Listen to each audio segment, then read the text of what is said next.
Well, welcome back. I'm sorry I um, didn't have everything set up the way I wanted it. I'm PJ, and thank you for coming to my YouTube page. I okay. I'm going to have a discussion with you today concerning this book that I did an analysis on 3 decades ago, 30 years ago. K McCary, its author, contacted me and advised me that it was 30 years ago that I appeared on KCAL 9 News with her. Let me give you the background setting.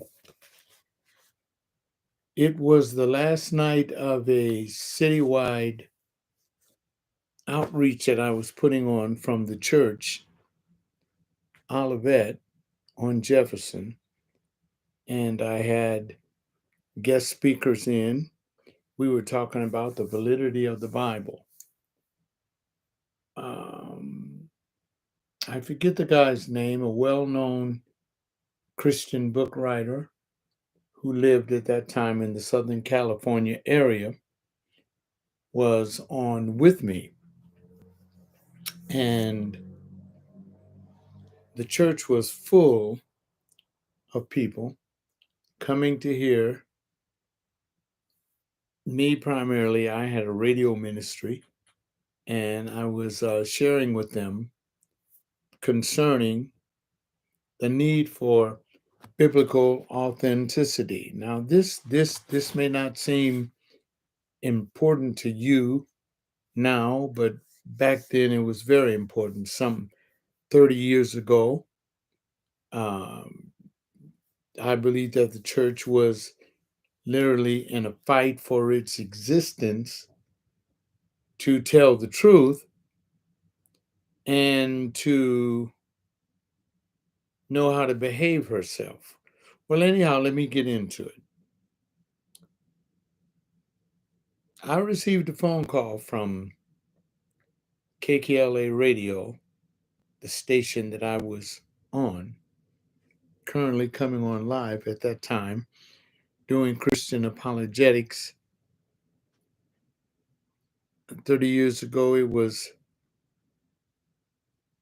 was, I don't know whether I was on with Harley Howard or whether it was my own radio broadcast, but I received a call from one of the producers at KKLA radio station asking if I would debate K McCary because they were telling me that they could not find a pastor in town that would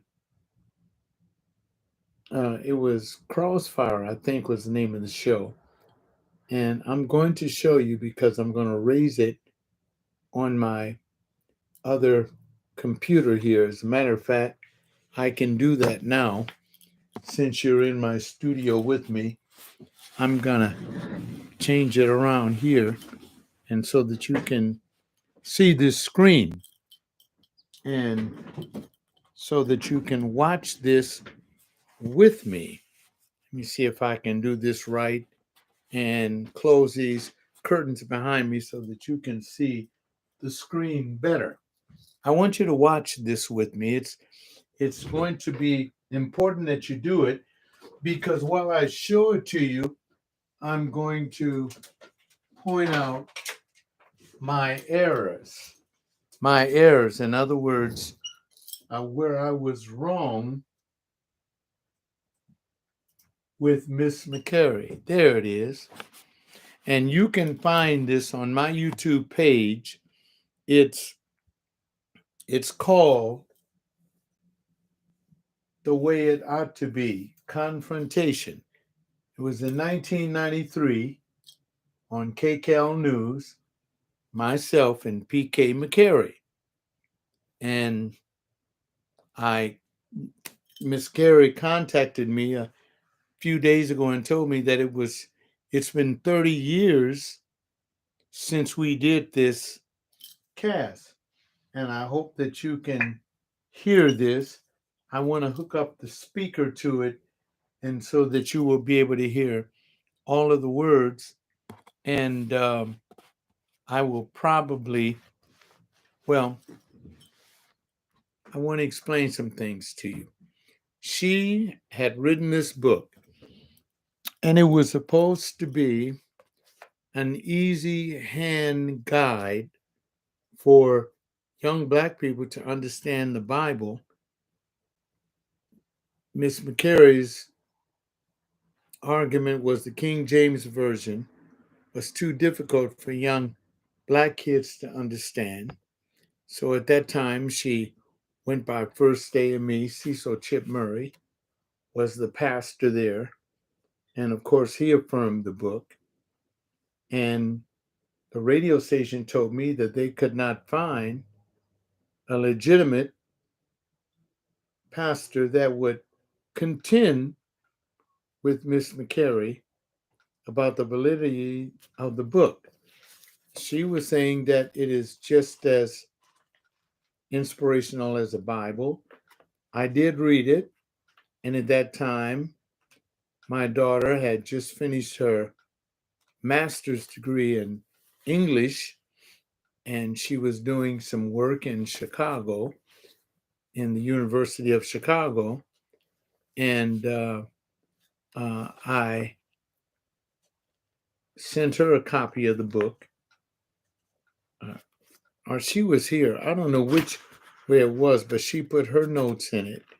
I was doing radio, and I read enough of the book to know that I disagreed with the text. 30 years after, 30 years after this presentation, and let me get a speaker and hook it up, because I do want you to hear it clearly, and I don't want you to miss any part of the interview.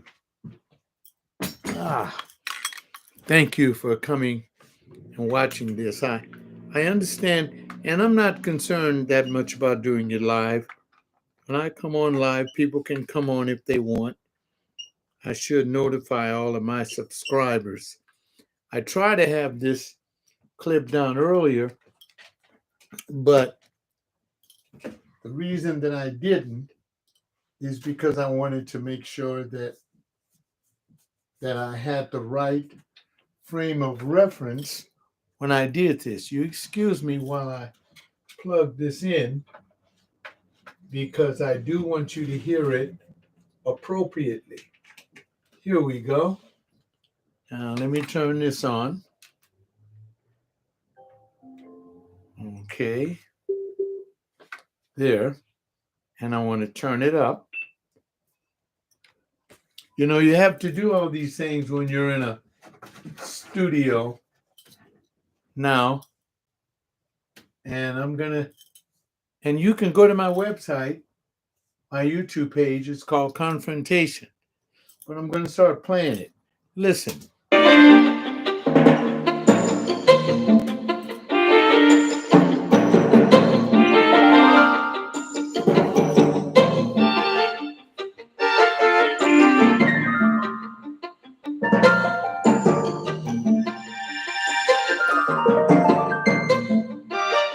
I believe the date was September the 23rd, 1993. It was filmed here in Los Angeles, California. KCAL Channel 9 News did a special on this Black Bible Chronicles book by K McCary, and they asked me to do a live interview with Miss McCary on the book. The reason that I'm sending you this tape along with the letter is because I believe that the Christian community has not been given a valid opportunity to respond to this book properly. Now, I was speaking about an educated Christian community, a community that knew how to properly exegete the text of the Bible. All right? But having found out what Americanized Christianity has gone through for the past 30 years in this country, and seeing the results of what has happened in most of our churches. And why did I make this part of the interview in black and white? Because I sent a copy of the tape to James Dobson and his focus on the family. I expected him to address it. Of course, they refused to address it, and other theologues in the city wouldn't address it. But listen to my reasoning. As a matter of fact, I believe that the evangelical Christian community has been laughed and scorned in terms of the book. It's time for us as a Christian community to take a stand, and as a pastor of an evangelical Black Baptist church in South Central Los Angeles, where a lot of gang members reside, a lot of young people reside, I thought that it would be practical to send you this tape to give you an opportunity to listen to a response from the other side. Because I saw the book as a danger to the minds of many Black people because of the makeup of the book. And you can buy the book now, it's out there.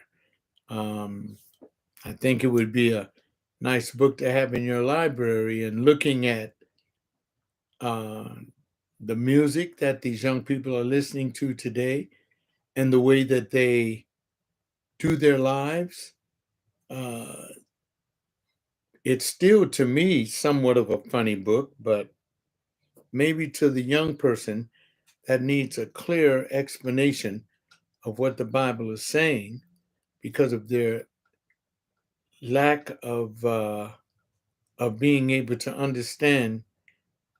Well, listen to this. Also, you will notice on this tape that I did not give Ms. McCary an adequate time to answer, because it is my belief that when you're not qualified to answer, that's the problem in our community. And that's where I was wrong.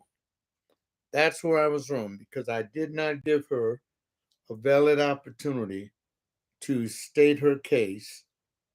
I was the antagonist of the book.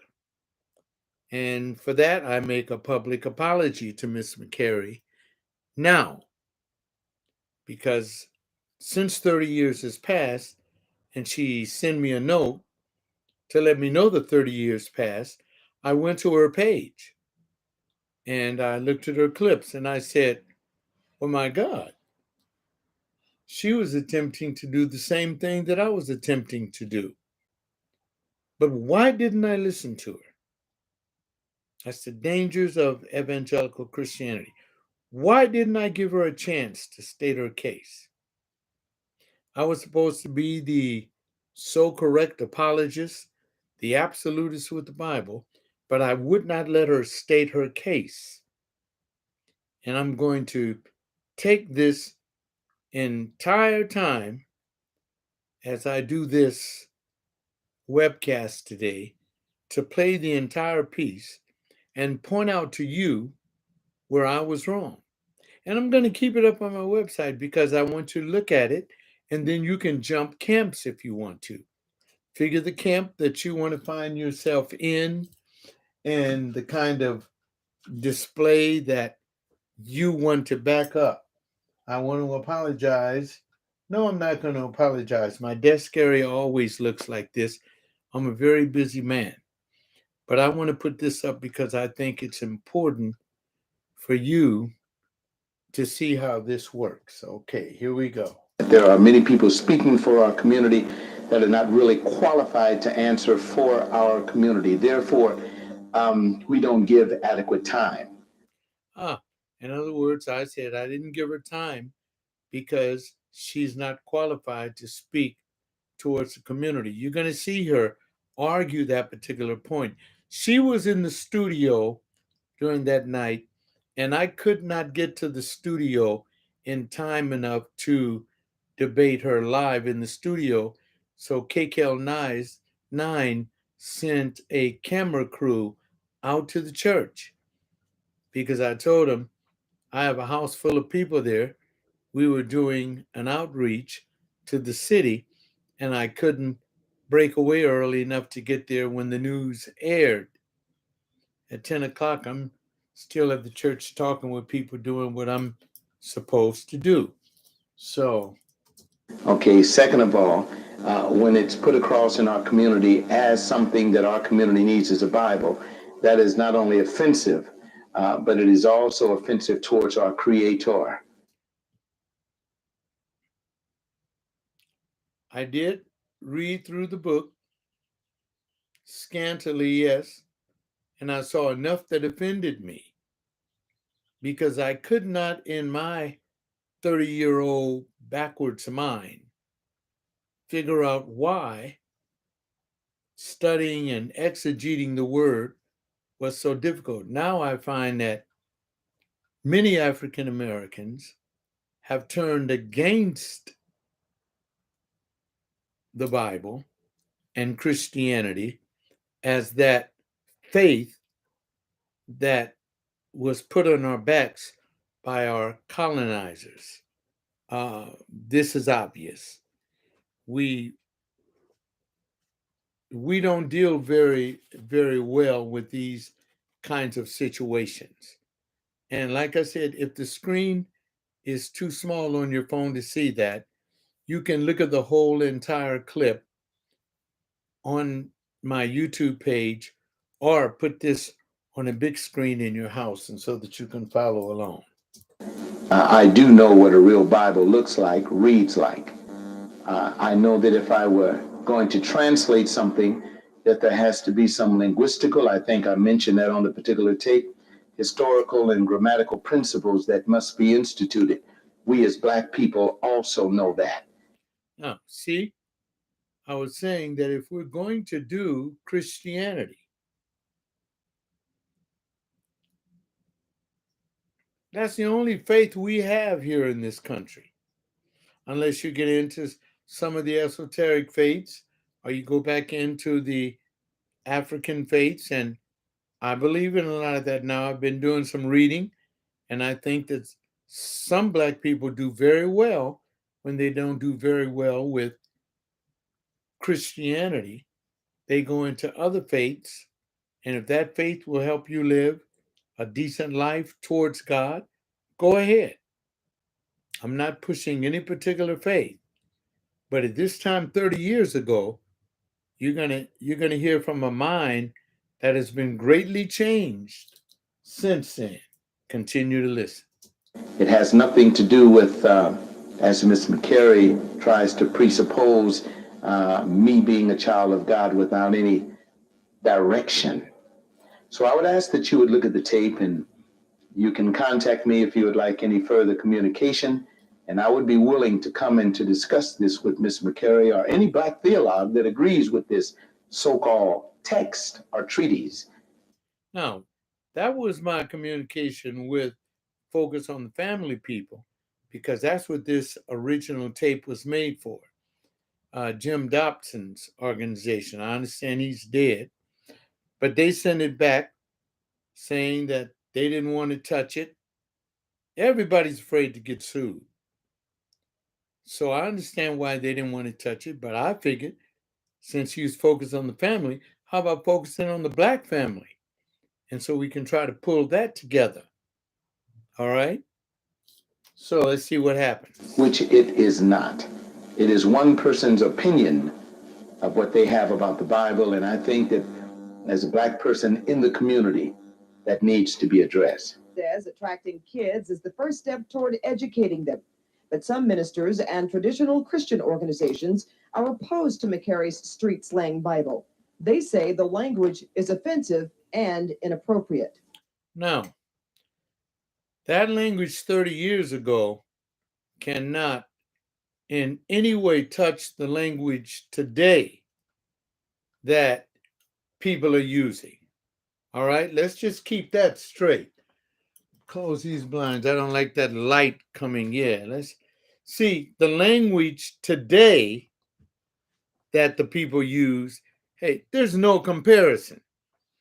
This was child's play. Miss McCary's book is a decent treatise when it comes to the language, if we're going to discuss the language of today.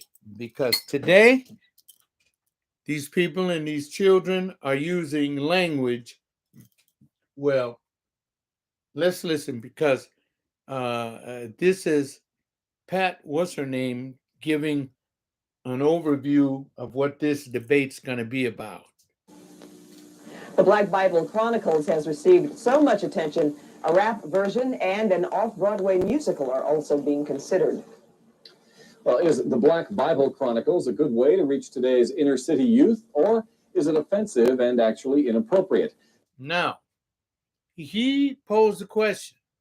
Yes, it's offensive to me, and it's inappropriate to me simply because I am a theologue. And Miss McCary, if you're listening to me, I take this time to humbly apologize for the way I conducted myself in the interview. I was pushing an agenda that I had in my mind that was so correct and so absolute. And I failed you in responding that way because if I did not respond this way, a large majority of people would embrace your text on an equal level with the text of Scripture. I couldn't, in my mind, allow that. I was outraged. And you will see when you look at the tape, the video to my audience today, that I was at the church, I was busy, and the camera crew came in, and every upstairs classroom was filled. The downstairs sanctuary, people were watching on a TV monitor that the TV people had set up because we were live on television. All right? This is how it went. That is the subject of Crosstalk tonight, and joining me in the newsroom, K McCary, who you just heard from, interpreter of the Black Bible Chronicles.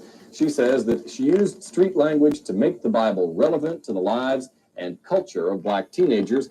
And joining me right now from South Central Los Angeles, Pastor John Coleman of the Olivet Baptist Church. That's me before my hair turned white. 30 years ago, me. He says this Bible insults the intelligence of African Americans. Now, that was the premise of the discussion. She says we got to reach these young kids.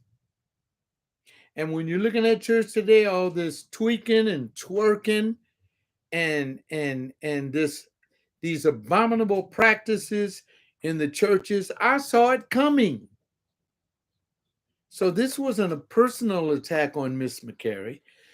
This was an attack on lightening our use of what we're dealing with, and so that we can get through to our young people. All right? First of all, Ms. McCary, have you had a response already from teenagers in the street, people who have told you that they do like what this Bible brings to them? Well, I just finished with a group of teenagers, I would say about 13 or 14 of them, various ages, various backgrounds, religious backgrounds, that walked away buying the books themselves. We got into a really long conversation about what it takes to reach their friends. And what they said was that their friends are not necessarily reading the King James Version. And because of that, they... Now, when she said King James Version and their friends, I immediately responded to in my matura del mind that I don't need a child to tell me how to transliterate a 2,000-year-old text that speaks for itself when it is properly defined. Ms. McCary goes on, and then I rudely interrupted her with my opinion, which was this firm apologist that had to defend himself. felt that this book worked. Reverend Coleman, is that necessarily then a bad idea? Isn't it good to reach them in some fashion? Well, of course, I think it's ridiculous to even assume that when you speak about the scriptures, that you're speaking about just the King James Version. And then I'd also say this, that it's unfortunate that many believe that because we're Black and in the community, that we're limited to that. When you compare this book that this lady is speaking about, it is no comparison to the Holy Scriptures. But the greatest problem that I have with this text is that when you look at classical exegesis, when you do a definition of what the scriptures are, you should be a pastor teacher which can adequately teach young people. But the greater question is this: if our young people are so depraved that we have to stoop to defaming God's character in a text such as this, what are we showing them as believers about what we believe about an original text 2,000 years ago from the linguistical standpoint? And I would say to the author of the text, what is her background for creating such a monstrous approach and putting it on the Black community and allowing other folks that's not in our community to think that we must stoop to this level of interpreting the scriptures? Now, that was all one sentence. If you notice, if you watch a clip, because I put it up on my YouTube page and I know it's there, and I think that it says it has over 1,000 hits. I guess other people have been looking at it because my clips don't get no hits. My clips do not get any hits. No, they don't. They look at me and said, oh, he's an old man, mad because he doesn't have a church. I don't want a church. He didn't want the church that I was pastoring. That never was my gig, trying to get a gig to make some money and tell people they owe God 10% of everything they make and all that kind of foolishness. No. God called me to preach. I didn't put myself there. I've been telling people on my website for years that this is why I started the YouTube Live, and so you can hear it from my mouth. You know, in case I should die suddenly, I wanted to document something about what I preached and what I said, because listen to me. I know that when I die, and PK, listen to me, dear, I humbly apologize and I beg for your forgiveness. Please, if anybody wants to go to her website and say, Pastor John, because I wanted her to come on with me. I said it would be great if we can be on together to discuss the plight or the problems in the Black community, because I believe that we are both fighting for the same thing. We're fighting for the same thing. But you don't take something and intellectually degrade it, and I mean, to the rappers, I mean, if we would study any other religion, would we do that? Could we do Islam this way without threatening to have our throats cut? I doubt if we would be able to do that.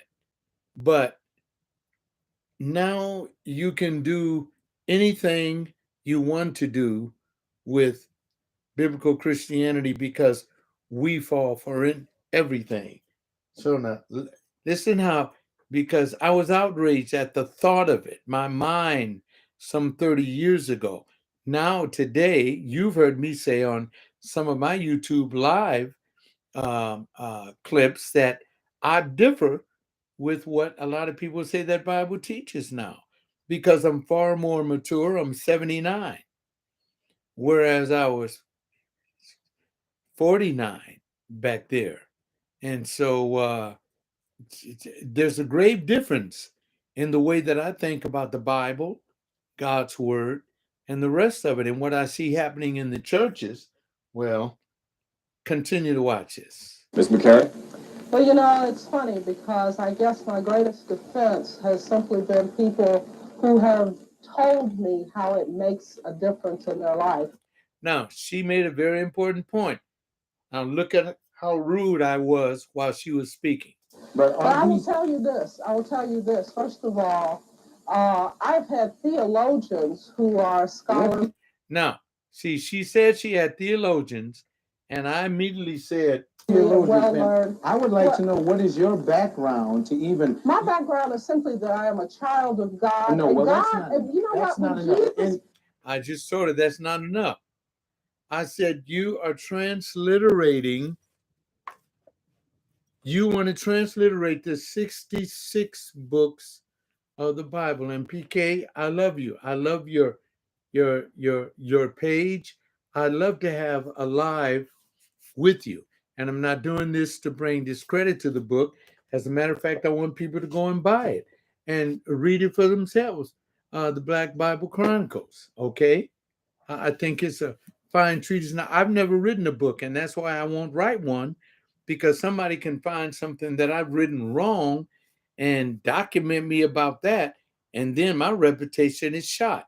So I ask for your professional credentials to transliterate such a treatise, because the text says, and it says from Genesis to the Promised Land, and K McCary is the interpreter.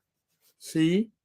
And so, therefore, I just wanted to, well, what's her credentials?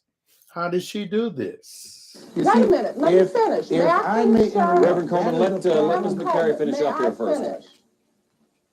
Go ahead. Jesus walked on this earth talking to the common man. And when he picked 12, he didn't pick 12 preachers. He didn't pick 12 scholars. He didn't pick 12 politicians. She's right. She's right. He picked the common folk to do that. Now, this is what I would ask. And PK, blessings.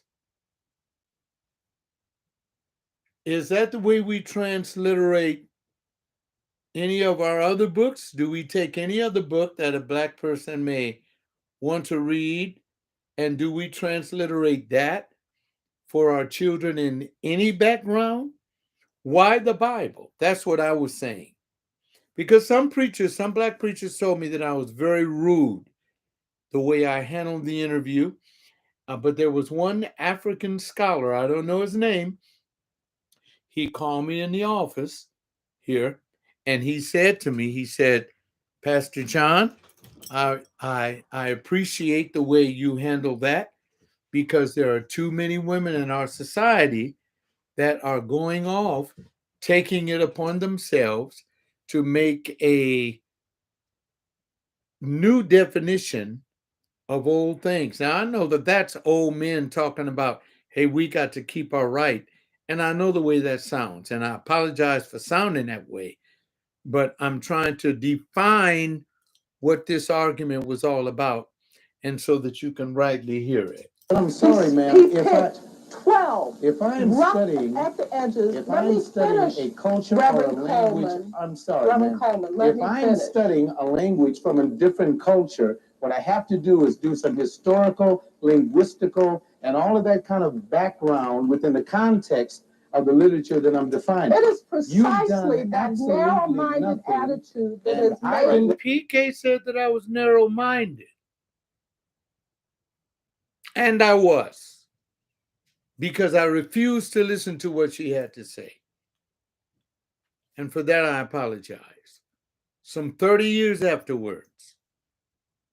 No, the other guys that I differ with on theology over the years, they would never debate with me like this dear lady did. They wouldn't, because they knew that they didn't have a leg to stand on. And so for that, I apologize. I was wrong. Reverend Coleman, let Ms. McCary just finish up here quickly. Go ahead. Precisely that Pharisees, Sadducees, narrow-minded sounding attitude. She called me a Pharisee and a Sadducee. Can you believe it? I am no way like a Pharisee or a Sadducee. And the people in the room where I was, they looked at me. I had people of all different nationalities and denominations looking at me and said, oh my God, this woman called Pastor John a Pharisee and a Sadducee and a narrow-minded man. Go ahead on, sister. You're partially right.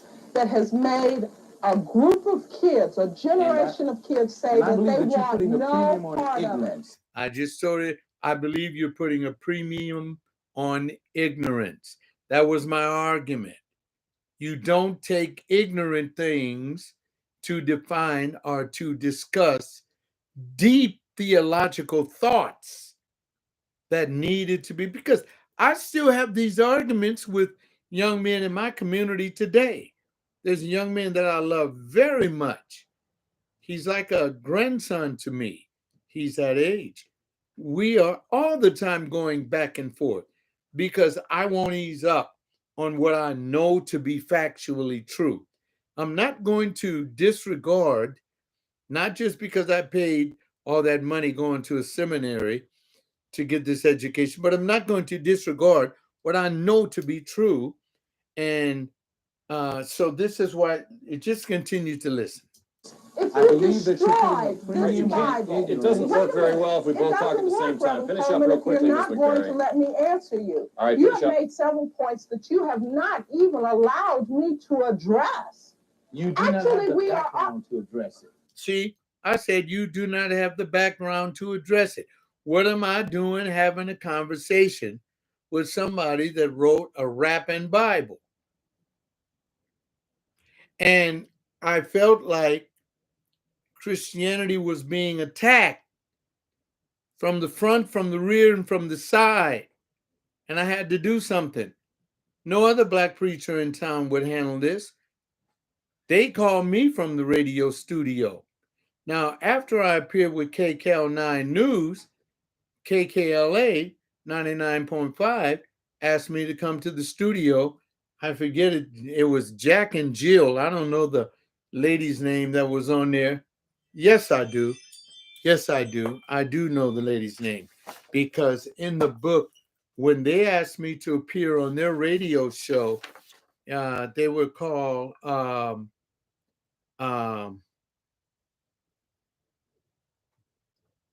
let me see.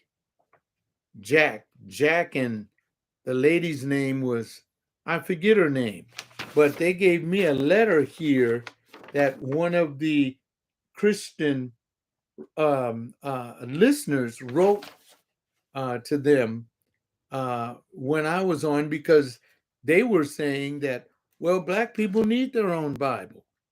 Like, we have our Bible, and so the black people need their Bible. So let's affirm that. And I was saying even to KKLA radio, how dare you? We have black people that are scholarly, that can read the Greek, that can do proper exegesis, that can study, can do biblical hermeneutics and from the grammatical sense and all that. That's what I taught. But somebody had to be the fall guy, so I guess I'll take it. How can you address a theological treatise and you have no training? Opportunity to do that. She didn't have the background to address it. And that's why I asked her, how can you? What am I having this debate here for? Not at all. You aren't even willing to listen. Therefore, you are not. She was right. Of course, I wasn't willing to listen. When you think, like I was thinking, that you have something that is so absolute and so complete and so thorough and so true and so unquestionable, you don't give the opposition a minute to respond, because once you've done that, you've given up ground. I was standing my ground. Qualified to say what the Bible says, ma'am, and that's the tragedy in our community. There are individuals in our community speaking authoritatively out of line, and I think that you're making a quick buck. I have a quick question here. I even accused her of trying to make dollars off the book. All right, and then the white guy from KCAL News had to chime in and say, Myself and Ms. McCary, and that is, did you have any idea that you'd get this kind of a backlash from this treatise when you started it? You know what? The biggest thing that has happened that has been good about this is that I have gotten into conversations with people, and we have come to some kind of sense that we're on the same side. Well, no, we are. Now that's called consensus. And it was 30 years ago when this idea of consensus started. That if you put something out there, even though it's not necessarily validated, but if you put it out there and you got enough people that will get in there with you, then you can make that situation work. It's called consensus. It is a part of the dialectic. And I knew that, and that's why I immediately cut that off, because preachers that are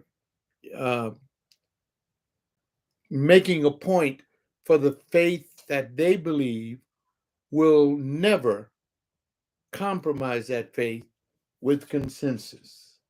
Are not tracking together, and that's where you're absolute, ma'am. And you have Okay, and Reverend Coleman, I want to ask a Reverend Coleman question real quickly too. See, I wouldn't let her talk. I wouldn't let her get it out there. I was sick and tired of Christians being mulled over by people that didn't know what they were talking about. You see, and that was my intention. She didn't know what she was talking about. And this is the way a trained theologue, regardless of his color, black, white, Asian, Hispanic, whatever, that is the way he handles that situation. Reverend Coleman, would you tell somebody that brought this into your church to leave it outside the door? Well, I would tell someone that brought a book like this into my church, I would say, what are you presupposing about the people that I pastor? Are you saying that we're a bunch of ignoramuses that cannot deal with the linguistical language, with a cultural background? You're assuming that we are ignorant and backwards and that we have to now start rapping to find out who God is. Now that was my argument, PK. That was my argument. Now, listen to PK's response. Not degrade the creator down to a gutter level. All right. That's what I thought the book was doing. Degrading the idea of God, the omniscient, omnipotent, omnipresent creator of the entire universe and the expanses around. And what I meant to a gutter level, because 30 years ago when rap first came out on the scene, it was the most disgusting thing that we adults had ever heard. And I'm 49 years old and I'm hearing it, and I didn't allow my children to have it, to bring it in my house. And I was telling the people in the church that I pastored not to do that. But now rap, and the rappers they're millionaires, they're influencing the culture and everything. So that's what I was trying to do. I was trying to hold on to holding the culture together. I've never been against, because, and I'm doing this again because when I pass away, they're going to be saying everything about me, people. Everything. And so I'm doing this, and so they won't have everything to say about me. You have pastor gutter people, and that's what this book is. A final comment, Ms. McCary. Go ahead. The final comment is simply this. He is precisely the type of individual that has kept a lot of people from coming to God. It's not about a church that you pastor. It is not about a people that you pastor. Now you have to deal with that on your own. I'm not even going to comment on that, PK. Love you. It is about the, if you don't let me finish, I swear. Go ahead. I swear? Well, she was angry. She was angry. Now, Cecil Chip Mary should have told her not to do an interview with me, because I've had Chip on my radio presentation too. I had E.V. Hill on there, and they all thought it was going to be a cakewalk. My staff just asked them questions that kept their minds going. And look, Ms. McCary, finish up. One person, if we go after the one, Jesus rejoices in his coming back to the fold in the night. She was right. She was going after those kids that will not read and understand the King James Version. She was absolutely correct in what she said, and that I didn't hear. Look at how I came back at her, and this was wrong. I'm coming after you. But you're talking about that say that they have it. You need help. I don't need help, sir, because you know what? I answer to a higher calling, and I didn't need your permission to do this. I didn't ask your permission to do this. And if I was you, I would go to God and find out whether or not he should stop me. A ridiculous person trying to put this trash on our community like that. All right, Reverend Coleman and Ms. McCary, Thank you very much tonight. That's all we have Thank you for time the for. opportunity. Thank you for your enthusiastic discussion, Pat. And it was very enthusiastic. Now, that was the entire about 10 minutes, back talk or talk back or whatever it was a kind of community service thing that KCAL 9 News had back then. And it did make for a lively discussion. The producer told me we want to have a lively exchange. And so I said, well, okay, because you have to find somebody that disagrees with it. I don't agree with everything done just because a Black person did it. No, that's not the way you do it. But I'm hoping that Miss McCary will.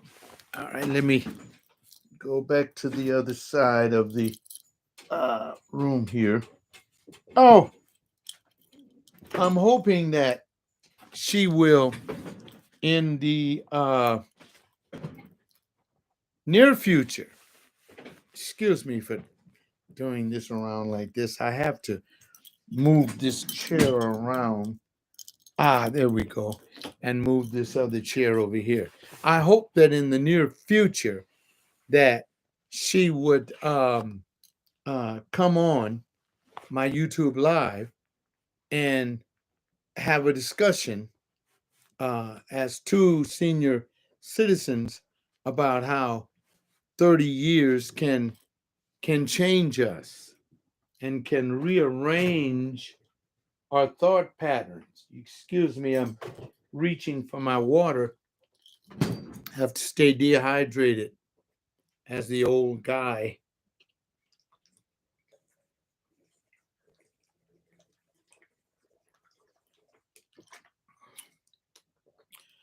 But the question is, what do you think?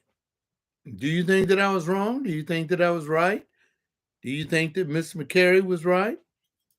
It's called confrontation. You go to John Cole, to my YouTube page, 1234, and you just type in confrontation. When I'm confronting her about the issue and she was confronting me. I've always been that kind of a commentator. I understand that it was very offensive to many Black people that saw it, and I want to apologize. I in no way dislike Black people and was trying to bring harm to us in any way. Just trying to add some clarity. Again, the book is called The Black Bible Chronicles, and it would be worth having it in your library to have it. I have a couple of. This is what I disagreed with. I'm reading from page 56. Jacob flees his uncle's crib. Now, yeah, we as Black people know that Jacob was running to get out of his uncle's house. We know that, but in some kind of way, it to me, the book was degrading to the Bible. That's why I took that approach. It says, now Jacob heard the gossip coming from Laban's sons and said, Jacob has been joking your dad and taking what is his. He's gotten wealthy off your dad. And Jacob became hip to the fact that Laban felt somewhat the same way. See, this takes. I couldn't see during the Bible that way as an historical manuscript that's been here for so long, written and retranslated, and the translators doing everything to give it its proper connotation to the people listening to it, and to have it to come across in this way. And she did state that many people were reading this, but if they would read it in the church because I appeared on KKLA radio, on their, what was it, 4 to 6 show in the evening. And some lady on KKLA said, well, John, if black people can't understand the Bible, don't you think it's right for you to get a Bible in your own culture? I said, what are you presupposing? That we stupid? That we don't know how to do proper transliteration? I said, no, that's what I was fighting for. I was fighting for the validity of the book, not the validity of a culture or anything like that. Nothing like that. Well, I don't have to go further than this. I yet have the book in my library, and I want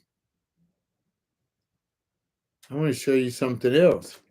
I found this in the book, and I forgot that I was a chaplain. Yes, I was a chaplain in the LAPD. See, I had many jobs, and now at my age now, fully retired, but constantly thinking about things. And I want you to think with me. It's important that you do. Think with me concerning your life, what you believe, what's being said. I'm not going to ever stop believing in the Bible. Although when I study it, I know I have to look at it from only one vantage point. And that vantage point is that the truth is being personified, and that truth guides me into the truth of God as I see it in that book. I believe that the Bible is an inspired book, inspired by God.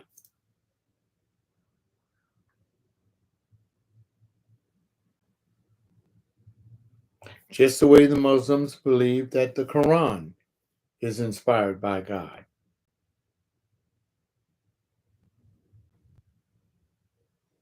I'm not going to talk about anyone's holy book. If you want to believe that this book is inspired by God, for God's sake, go get it. A lot of people believe in it. On the back of the book, Washington Redskins, Brad Edwards, who was the 1991 Super Bowl champion, said, it's a survival manual for the streets. This version of the Bible is both hip and holy, and is a must read.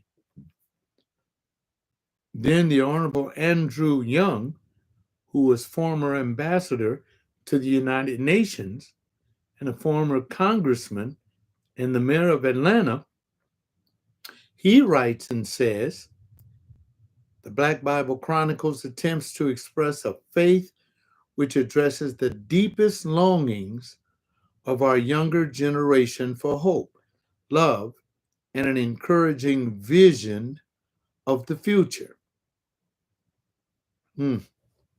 I'd love to speak to Andrew about the future of our Black community today and see if he still concurs with that.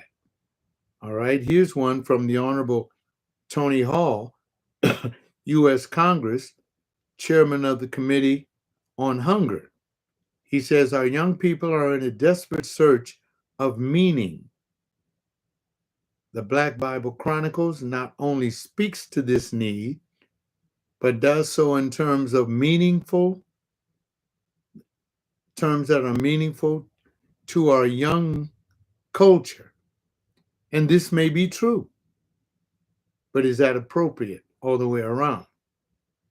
Richard Halverson, the chaplain of the United States Senate at that time, wrote, and all this is on the back cover of the book. He wrote and said, the Black Bible Chronicles is superb. It makes the timeless truths of scriptures understandable and relevant to young people groping for meaning and purpose. Now, that offended me because, I'm sorry for that glare. That offended me because I think that our young people are far, far more smarter than that. I really do.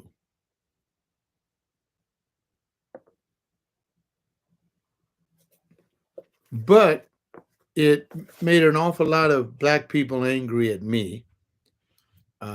I received some criticisms. It didn't bother me. I've been receiving criticism since I've been broadcasting. But I would say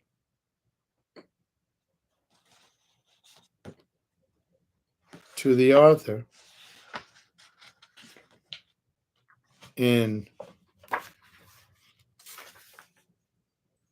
to PK, I'm willing to have, it's been that so long ago that we had that debate over television years ago. I'd love to sit down with her and have a discussion, a debate, if you will, about this same thing, if it holds interest. I am no longer pastoring. I no longer gain financial anything from anybody about religion. I don't work. I'm fully retired. And I'd love to have that conversation. Listen to my dog out there. Isn't he crazy? Thank you for coming to my page, ladies and gentlemen. And I'd love to hear your comments also if you'd like to comment after the fact of this. God bless you.